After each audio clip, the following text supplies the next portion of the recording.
Right now, the Baltimore Ravens might be the one team right now that probably has the best chance right now to be one of those odds-ends favorites for the AFC North division. And the reason I'm saying this is Lamar Jackson will enter this upcoming season fully healthy. He dealt with the ankle injury last season. Down the end stretch, it really impacted him. And unfortunately, Baltimore finished last in that division. And it was, it was due to a whole wide variety of different circumstances, but they were arguably the most banged up team in the NFL in terms of losing key players to injuries. They're getting Gus Edwards back. They're getting J.K. Dobbins back.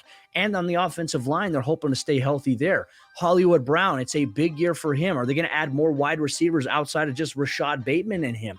That's something to keep an eye on here at this point in time, especially for this Ravens team. But with Lamar Jackson healthy, and if J.K. Dobbins and Gus Edwards can remain healthy, look, the strong rushing attack that we really do know with the Ravens becomes even stronger. But then for Lamar, he's trying to play for a new contract. So you know what? We're going to see him air it out a little bit more too. I tell you what, Baltimore there, especially on the defense side of the ball, they brought back Calais Campbell. Marlon Humphrey's coming back from injury. Marcus Peters coming back from an injury.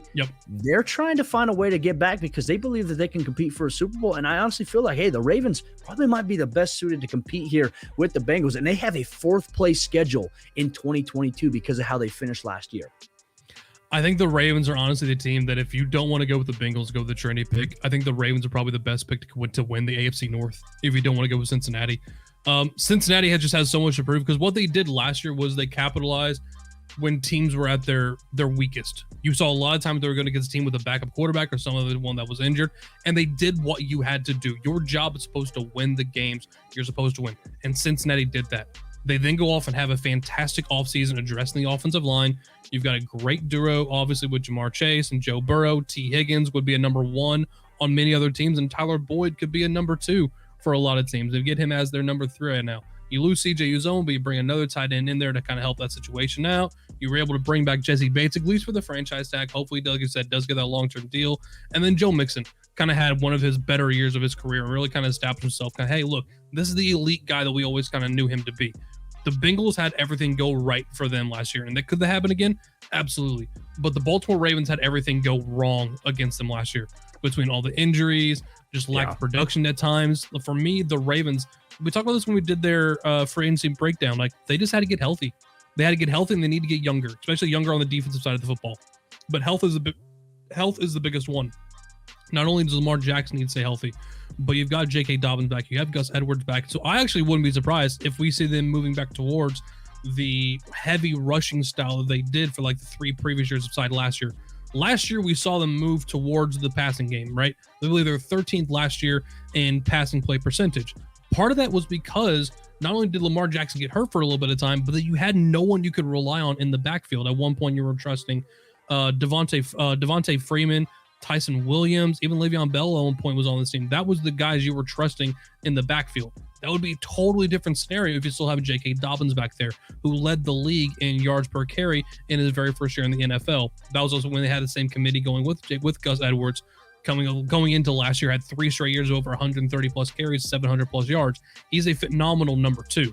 Then you have on this team, you end up getting back Justice Hill. I could see them looking for another, pass catching down running back later on in the draft potentially, but you've got plenty of guys on this team. You were able then also to bring back some really key players on the defensive side of the ball. So you made some additions. You bring in Marcus Williams. You bring in Morgan Moses to kind of secure that right tackle. I think left tackle is still a little bit of a question with the retirement of Alejandro Villanueva, but Villanueva didn't play that great last year anyway. I think Calais Campbell coming back was that's a huge thing. What's that? Yeah. Stanley's health is a big thing because when healthy, I mean, that's why he got paid the big time bucks he did. It was. Yeah. I think that's a very good point on that one too. I think they're also expecting a surge in production from Rashad Bateman, the guy who I thought might have been like the most pro ready. Like, he wasn't elite at one thing, but he's so good at everything that he does. He's one of those kind of guys. He won't wow you with a contested catch or the burner style speed, although his Exos numbers were a little inflated, if you ask me, and didn't see that on tape when he was in Minnesota. But he could be a sensational number two or even a number one on this team. The only thing in stopping that is just the chemistry between Lamar Jackson and Marquise Brown. Like, there's a reason he's going to keep targeting him, even though I think Rashad Bateman is a fantastic receiver and he'll be a great receiver in the NFL. So you've got some additional guys on the offense side of the ball. If this team just stays healthy, from top down. They know who they are identity wise. They bring back the majority of their key guys. Guys are going to be healthy. And if they did have injuries, they happened so early last year that you're not worried about what their recovery window is as training camps open up and as the preseason, the NFL season gets closer.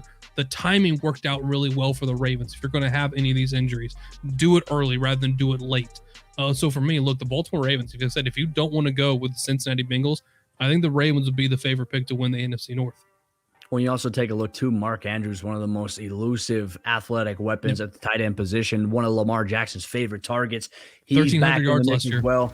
With those two guys healthy together, there's a dynamic there. And if they can just stay healthy on the O-line, a couple skilled players there that they didn't get consistency from last year, the Ravens will be the best shot. And even like Outlaw 2448 in the chat said, I don't trust Cincy, which it's going to be very interesting to see how this division here plays out.